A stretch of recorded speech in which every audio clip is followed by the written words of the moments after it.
కేంద్ర ప్రభుత్వం ముస్లిం మైనారిటీల హక్కులను కాలరాస్తోంది అంటూ ముస్లింలు రోడ్డెక్కి నిరసన చేస్తున్నారు. వక్ఫ్ బోర్డు బిల్లును అస్సలు అంగీకరించమని చెబుతున్నారు. అసలేంటి వక్ఫ్ బోర్డు? ఎందుకు ముస్లింలు దీన్ని వ్యతిరేకిస్తున్నారు? దీనివల్ల వారికి జరిగే నష్టమేంటి? నిజంగా ముస్లింల భూములు కేంద్రం లాగేసుకుంటుందా? Watch the story. వక్ఫ్ బోర్డును భారతదేశంలో మూడో అతిపెద్ద భూ యజమానిగా చెబుతారు. డిసెంబర్ 2022 నాటికి దాదాపు 8.72 లక్షల స్థిరాస్తులు వక్ఫ్ బోర్డులో నమోదై ఉన్నాయి. వివిధ నివేదికల ప్రకారం వక్ఫ్ బోర్డు యాజమాన్యంలోని మొత్తం భూమి 9.4 లక్షల ఎకరాలకు పైగా ఉంటుందని అంచనా. వక్ఫ్ ఆస్తులలో మసీదులు, మదర్సాలు, శ్మశాన వాటికలు, ఇతర మతపరమైన సమాజ ఉపయోగాల భూములు ఉన్నాయి. భారతదేశంలోని వక్ఫ్ ఆస్తులను ప్రధానంగా ముస్లిం పాలకులు, సూఫీ సాధువులు, సంపన్న వ్యాపారవేత్తలు, మతనాయకులు దానం చేశారు. ఈ దాతలలో చాలామంది మసీదులు, దర్గాలు, మదర్సాలు, సాంఘిక సంక్షేమం కోసం పెద్ద ఎత్తున ఆస్తులను వక్ఫ్ బోర్డుకి దానం చేశారు. అసలు వక్ఫ్ అంటే అర్థం? దేవునికి సమర్పణ అనే అర్థం వస్తుంది. అంటే ఇస్లాం సంప్రదాయం ప్రకారం ముస్లిం సమాజ ప్రయోజనం కోసం చేసే దానాన్ని, ఇచ్చే విరాళాన్ని వక్ఫ్గా పరిగణిస్తారు. వక్ఫ్ ఆస్తులు భగవంతుడికి చెందుతాయని వారు నమ్ముతారు. వక్ఫ్ అనే పదం అరబిక్ పదం వక్ఫా నుంచి వచ్చింది. దీని అర్థం దేవుని పేరుతో అర్పించిన వస్తువు లేదా ప్రజల సంక్షేమం కోసం ఇచ్చిన డబ్బు. భారతదేశంలో వక్ఫ్ నిర్వహణ స్వయం ప్రతిపత్తి కలిగి ఉంటుంది. అంటే ప్రభుత్వ జోక్యం ఉండదు. ముస్లిం మత పెద్దలదే పెత్తనం. అయితే పాకిస్తాన్, బంగ్లాదేశ్లో దానిపై ప్రభుత్వ నియంత్రణ ఎక్కువగా ఉంటుంది. భారతదేశంలో వక్ఫ్ చట్టం మైనారిటీ హక్కులతో ముడిపడి ఉంటే, పాకిస్తాన్, బంగ్లాదేశ్లో ఇది ఇస్లామిక్ పరిపాలనలో ఒక భాగంగా ఉంటుంది. ఇక భారత్లో ఢిల్లీ సుల్తాన్ల నుంచి వక్ఫ్ సంప్రదాయం మొదలైంది. ఆ తర్వాత దాన్ని కొనసాగిస్తున్నారు. వక్ఫ్ భూముల్ని మసీదులు, మదర్సాలు, షాదీ మంజిళ్లు, అనాథాశ్రమాలు, శ్మశాన వాటికల కోసం వినియోగిస్తున్నారు. అయితే అలా వచ్చిన వక్ఫ్ ఆస్తులు చాలా వరకు అన్యాక్రాంతం అయ్యాయనేది ప్రధానంగా ఆరోపిస్తోంది కేంద్ర ప్రభుత్వం. వక్ఫ్ బోర్డు సమర్థంగా వాటిని నిర్వహించలేకపోవటం వల్లే అవి అన్యాక్రాంతమయ్యాయని ప్రభుత్వం భావిస్తోంది. దీనిపై 2006లో అప్పటి యూపీఏ ప్రభుత్వం సచార్ కమిటీ వేసింది. ఆ కమిటీ నివేదిక ప్రకారం సుమారు 58,889 వక్ఫ్ స్థలాలు ప్రస్తుతం అన్యాక్రాంతంలో ఉన్నాయి. 13,000 ఆస్తులపై కోర్టు కేసులున్నాయి. ఇక 4.35 లక్షల ఆస్తుల గురించి తగిన సమాచారమే లేదు. సో ఇంత నష్టం జరుగుతున్నా చూస్తూ ఊరుకోవాలా అనేది ఎన్డీఏ ప్రభుత్వం వేస్తున్న ప్రశ్న. అందుకే వక్ఫ్ ఆస్తుల్ని పరిరక్షించేందుకు కొత్త చట్టం తెస్తామని కేంద్ర ప్రభుత్వ పెద్దలు పదే పదే చెబుతూ వచ్చారు. ప్రస్తుతం దేశవ్యాప్తంగా 30 వక్ఫ్ బోర్డులు ఉన్నాయి. ఆయా రాష్ట్రాల్లోని బోర్డులు వక్ఫ్ ఆస్తులని నిర్వహిస్తుంటాయి. అయితే కొత్త చట్టం అమల్లోకి వస్తే బోర్డు సభ్యుల నియామకంలో ప్రభుత్వ పాత్ర గణనీయంగా పెరుగుతుంది. ఇప్పటివరకు సెంట్రల్ వక్ఫ్ కౌన్సిల్ సభ్యులందరూ ముస్లింలు ఉండేవారు. ఇకపై 2 ముస్లిమేతరులకు సభ్యత్వం కావాలని కేంద్ర ప్రభుత్వం ప్రతిపాదించింది. సెంట్రల్ వక్ఫ్ కౌన్సిల్ సభ్యుల్లో 2 ముస్లిం మహిళలు కూడా ఉండాలని ప్రభుత్వం బిల్లులో ప్రతిపాదించింది.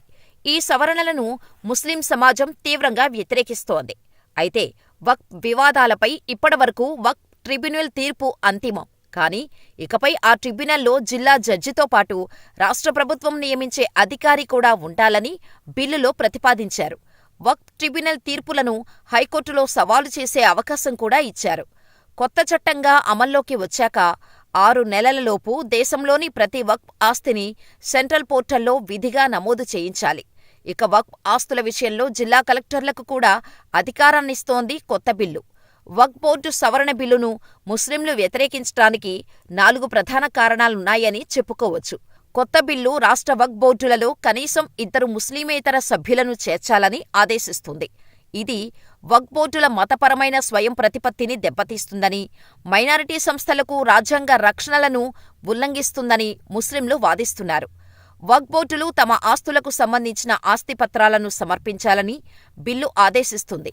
దీని ప్రకారం వక్ఫ్ ఆస్తులకు పూర్తి డాక్యుమెంటేషన్ తప్పనిసరి. కానీ వారసత్వంగా ఉన్న ముస్లింల ఆస్తులకి పాత రికార్డులు ఎక్కడ ఉంటాయనే ప్రశ్న తలెత్తుతోంది. దీంతో అధికారులు కావాలంటే ఏదైనా వక్ఫ్ ఆస్తిని ప్రభుత్వ భూమిగా మార్చే అవకాశం ఉందని ముస్లింలు భయపడుతున్నారు.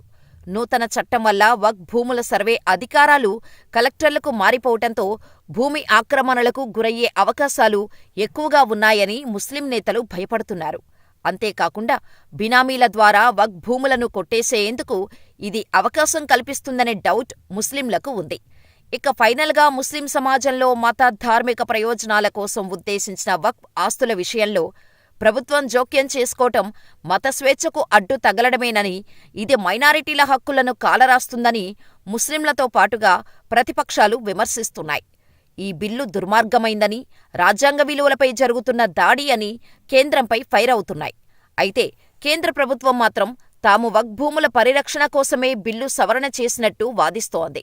అంతేకాకుండా వెనుకబడిన ముస్లింలను బలోపేతం చేయటానికి ఈ బిల్లు ఉపయోగపడుతుందని కేంద్ర మైనారిటీ వ్యవహారాల మంత్రి కిరణ్ రిజిజు క్లారిటీ ఇచ్చారు. మత స్వేచ్ఛను హరిస్తాయంటూ ప్రతిపక్షాలు ముస్లింలు చేస్తున్న విమర్శలను ఆయన తప్పుపట్టారు. ముస్లింలను తప్పుదోవ పట్టించేందుకు ప్రతిపక్షాలు దుష్ప్రచారం చేస్తున్నాయంటూ ఫైర్ అయ్యారు. ఇక ఏప్రిల్ 2, 2025న పార్లమెంటు సాక్షిగా మోడీ సర్కార్ ప్రతిష్టాత్మకంగా తీసుకున్న వక్ఫ్ సవరణ బిల్లు 2025ను లోక్సభ ఆమోదించింది. బిల్లుకు అనుకూలంగా 288 మంది సభ్యులు ఓటు వేయగా, వ్యతిరేకంగా 232 ఓట్లు వేశారు. అంతకుముందు మధ్యాహ్నం 12 గంటల నుంచి అర్ధరాత్రి 12 గంటల దాకా వాడీవేడిగా ఈ బిల్లుపైనే చర్చ కొనసాగింది. ముస్లింల ప్రయోజనాలను దెబ్బతీయటానికి మోడీ ప్రభుత్వం కుట్ర పన్నిందని ప్రతిపక్షాలు మండిపడ్డాయి. బిల్లును అంగీకరించమంటూ హైదరాబాద్ ఎంపీ అసదుద్దీన్ ఓవైసీ సభలోనే బిల్లు కాపీని చించేశారు. అయినా బీజేపీ కూటమికే అధికారం, సభ్యుల బలం ఉండటంతో వక్ఫ్ సవరణ బిల్లు ఈజీగా పాసైపోయింది. ఈ వక్ఫ్ బోర్డు సవరణ బిల్లు తెరపైకి వచ్చినప్పుడే హైదరాబాద్ నిజాం గురించి ఓ ఇంట్రెస్టింగ్ విషయం వెలుగులోకి వచ్చింది. అదేంటంటే, వక్ఫ్కి భూమిని దానం చేయటంలో హైదరాబాద్ నిజాం ముందంజలో ఉన్నారని. హైదరాబాదులో వాస్తవానికి 10 మంది నిజాంలు ఉండేవారు. అందులో మొదటివారు మీర్ కమ్రుద్దీన్ ఖాన్ 1724–1748 వరకు పాలించారు. ఇక చివరివారు మీర్ ఉస్మాన్ అలీ ఖాన్. ముఖ్యంగా నిజాం ఉల్ ముల్క్ అసఫ్ జా 7 దక్కన్ ప్రాంతంలో వక్ఫ్కు 1000 ఎకరాల భూమిని దానం చేశారు. నిజాంలు ముస్లింలకు మాత్రమే భూములు ఇవ్వలేదు.